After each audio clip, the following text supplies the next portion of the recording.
हरे कृष्ण. गीतेच्या या प्रवासामध्ये आपल्या सर्वांचे पुन्हा एकदा सहर्ष स्वागत. अध्याय दुसरा, श्लोक पहिला. संजय उवाच तं तथा कृपयाविष्टं श्रुपूर्णाकुलेक्षणं विषीदन्तमिदं वाक्यमुवाच मधुसूदनः. संजय म्हणतो, कृपेने आणि करुणेने भरलेला, डोळ्यात अश्रू भरलेला आणि दुःखाने व्याकुळ झालेला अर्जुन पाहून भगवान श्रीकृष्णांनी त्याला म्हणले. श्री भगवान उवाच कुतस्त्वाकश्यलमिदं विषमे समुपस्थितम् अनार्यजुष्टमस्वर्गमकीर्तिकरमर्जुन.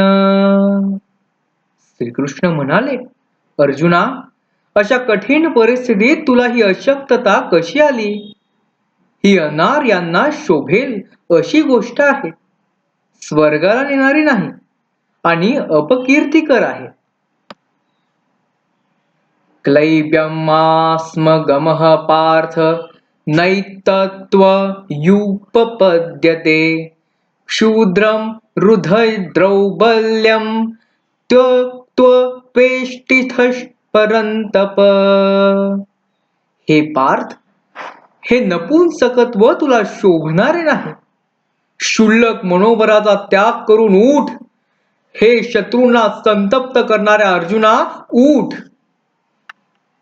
अर्जुन उवाच कथं भीष्ममहं संख्ये द्रोणं च मधुसूदन इषुभिः प्रतियोत्स्यामि पूजार्ह्यावरिसूदन.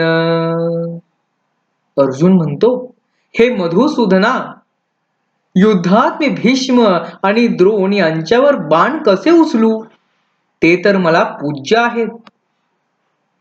गुरुन् हन्त्वा हि महानुभावों श्रेयो भोक्तुं भीष्ममपीह लोके हत्वार्थकामांस्तु गुरूनिहैव भुज्येय भोगानधीर प्रदीतान्.